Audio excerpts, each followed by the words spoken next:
Hey everyone! So I haven't really driven this a whole lot lately, other than just moving it a couple of times, but I haven't done any longer drives, and reason for that is because it has a bit of an issue.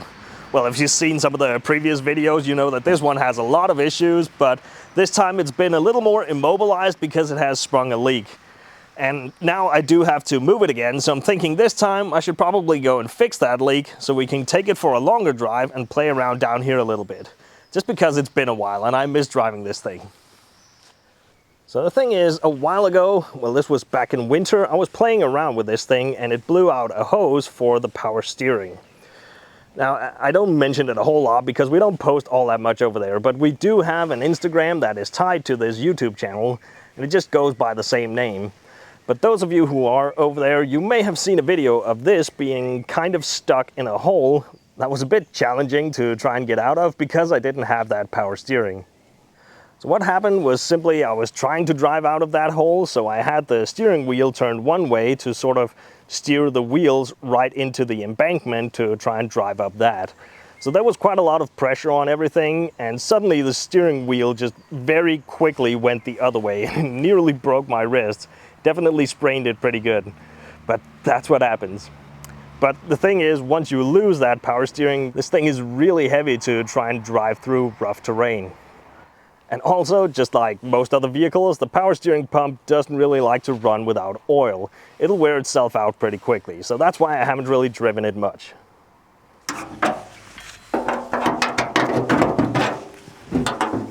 I wish more vehicles could do this. Now this shouldn't really be a huge project because the hose is this one right here. You can see the hole right down there.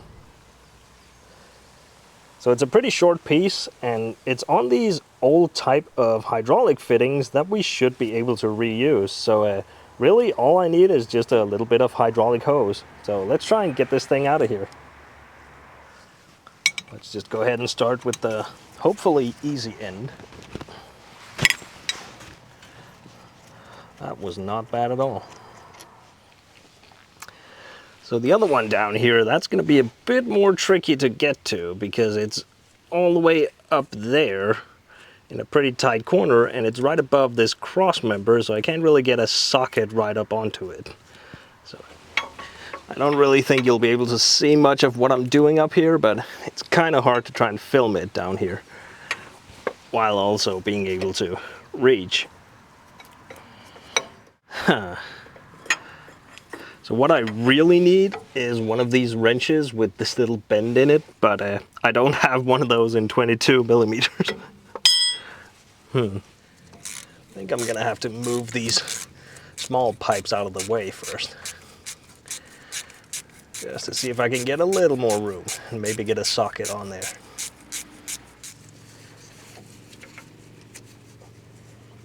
Yeah.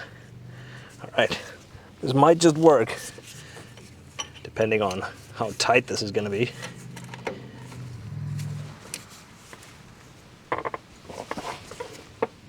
Ah, there we go. Huh. Cool. And yes, I did put a tray down here. I'm not just pouring this onto the grass.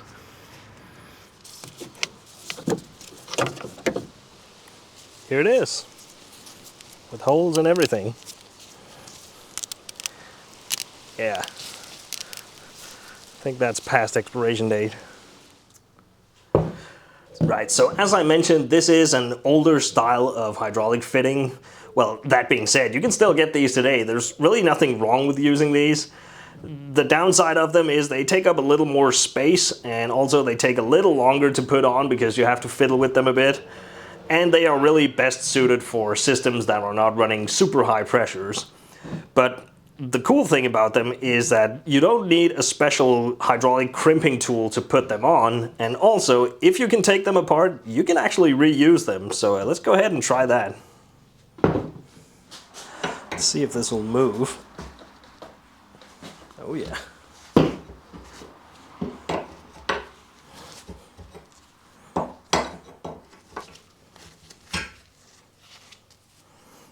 There we go.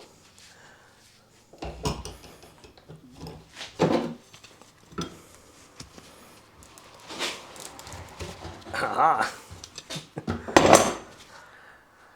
So the way these fittings work, it's pretty simple. It's just tapered out here on the edge of the pipe, and it's threaded up here. The collar has, of course, a matching thread in one end, and the other end has some really nice big ribs in it in there. That's what is grabbing onto the hose itself. So you shove your hose into this collar, and those ribs in there, they are counter-threaded to this, so they're always going to be pulling the hose into this when you tighten it. You may have to twist them on to really get it to grip the hose, but then you just press it together, and as you tighten this up, it's going to pull the hose over this taper, and that's going to cause it to expand, so it really gets a nice good grip onto those ribs inside the collar there. So yeah, pretty simple, and you don't need any special tools to do this. Right, so I only have one piece of hydraulic hose laying around, and I'm not usually this lucky, but I think this is exactly the size I need. Oh yeah, that's really nice. Yep, cool. That means we can get this done right away.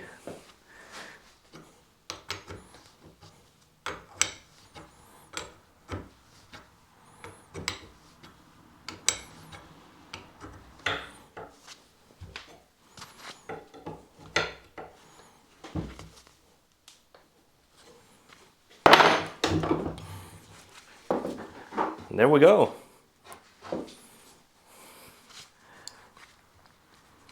It's not going to be easy to do anything terribly precise with this old stiff hose right here.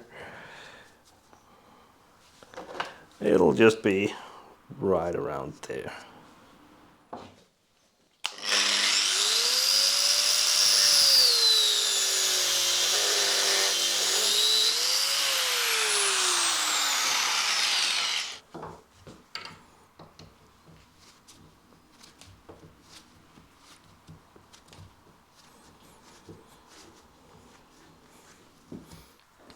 All right, here we go. Definitely looks a lot better than it did before. But of course we won't really know if it actually holds pressure until we get it back on there, so let's go and do that. Of course we're getting some new washers for the bolts here as well. And I'm going to be starting with the lower part because it's a bit tricky to try and align that, so I don't want to have to fight the hose while I'm doing that. It's going to be easier to do up here.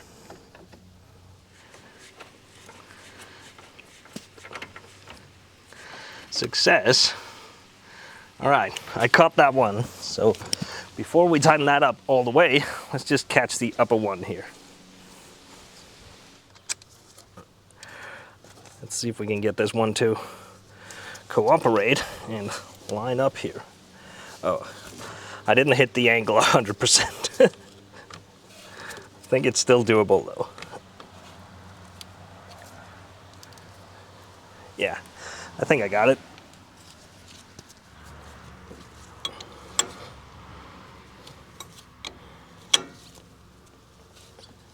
All right, that's probably torque to spec. Let's do the bottom one. Yep, I'm gonna call that good. I just gotta mount my little clamp for these small pipes and we should be all good to try this out. All right, so we got that all done. Everything is back in place. Now it is actually touching the return line right down there, but they have been touching all along, so I'm just gonna give them a little zip tie right around those two so they don't rub up against each other too much. Now we do have to bleed this system, and the way we do that is we just fill it up with oil, and then we lift the front axle up just enough so that the wheels are off the ground. Then we fire up the engine and just let it idle, and then we turn the steering wheel from full lock and over to full lock a couple of times back and forth just to get all the air out of that system. There's probably not a whole lot in this because it's a pretty small system, but let's just do it anyway.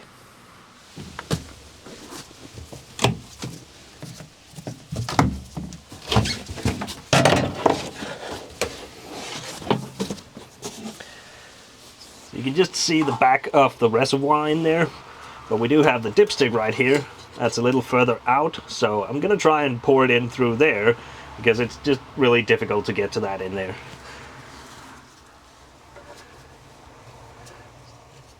They just take regular hydraulic fluid.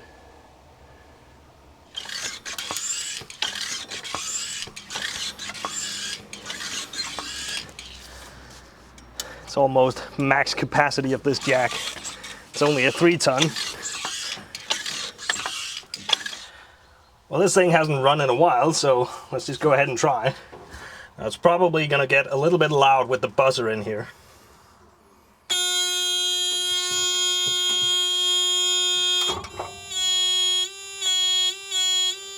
So I'm gonna have to do a bit of voiceover for this part, because I had that annoying buzzer going on throughout most of this, so you really couldn't even hear what I was saying. But as I was trying to start this up, all I got was just one initial click from the relay and nothing more. So I went and measured my voltage on the starter, and I did get just over 25 volts, but as soon as I hit the button, it dropped down to something like 5 volts. So that had me thinking that we had a bad connection, most likely a bad ground connection, but it could also be the positive lead. So to rule out the ground wire, I put a jumper cable directly on the negative terminal of the battery and right onto the engine. And it didn't change anything, so I knew it wasn't the ground. And I did mostly the same to test out the positive lead by putting my jumper cable onto the positive of the battery and right onto the positive terminal on the starter, and it still didn't do anything. So at this point I was pretty sure I had an issue with the batteries. Now I was able to measure over 25 volts across the two batteries, and they did measure over 12 volts separately. But I had just been charging them before I started out this video, so I couldn't really trust that. So I ended up just giving it my best guess and replaced one of the batteries with another one that I knew was working, and we tried it again.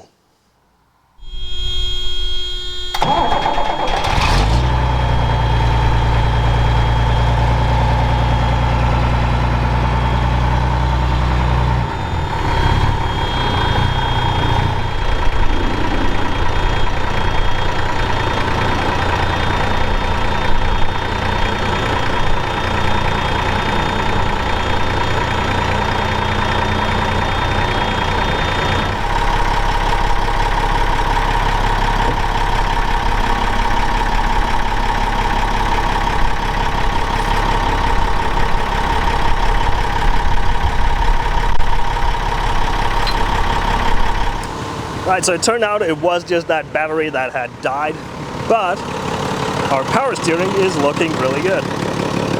It functions and everything is looking nice and tight. I don't see any leaks, but we do have a really big thunderstorm coming in, so if we have to go and play around a little bit, we have to do it now. So let's go and take this thing for a drive.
Well,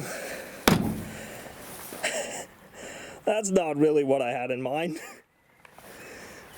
So we did just get a massive shower of rain, so everything got really muddy out here, and that sure made a difference for the traction. You know, ironically, this is exactly where the power steering broke. Trying to go up that. But really, this leaves me with two options.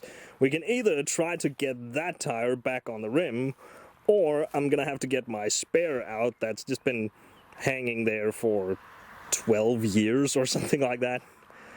But either way, I'm gonna have to jack up the front axle no matter what. Now, this is not the best place to do it, but it's not really the worst place either. For some reason, these things always happen in a mud hole in the rain.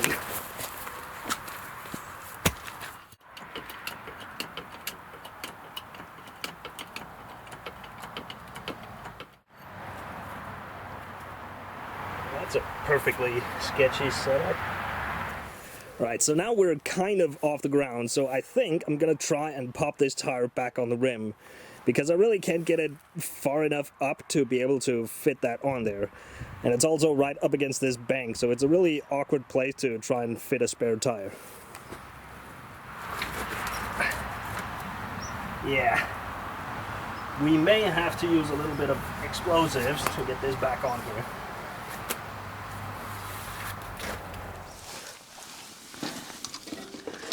Conveniently, Unimogs always have air.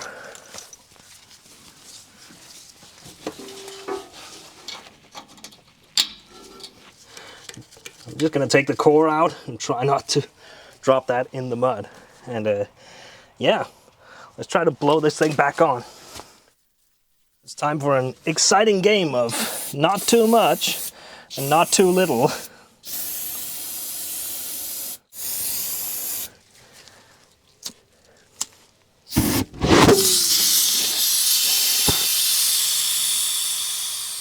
Success. Or is it? So after you blow them up, the air is going to shrink, so it pulls a vacuum. That's why I took the core out. Hopefully it's going to stay on there. But usually you want this on right away so you can pump some pressure back into it.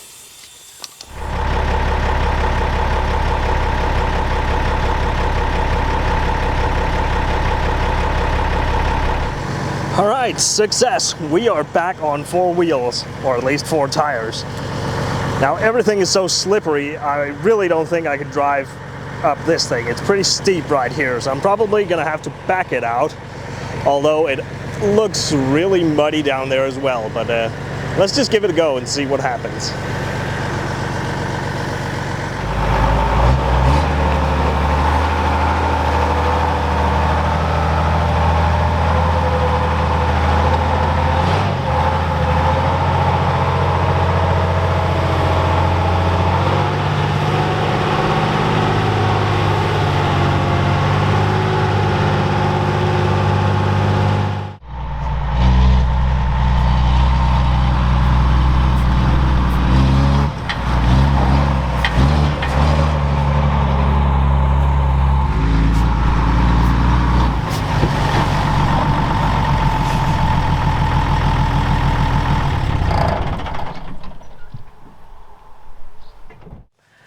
Alright, I'm gonna quit while I'm ahead because I can hear that tire is not holding air. There's just way too much mud in there, so it's only a matter of time before it falls off again. So I'm gonna have to get that back off and get it all cleaned up and get it mounted properly. But that's gonna be a project for another day, because this really was only meant to be that simple hose repair and just a quick little drive down here, and yet it turned into this full day project. But if for nothing else, I guess it makes for a slightly more exciting video. So thank you guys for watching along, and we'll see you in the next one.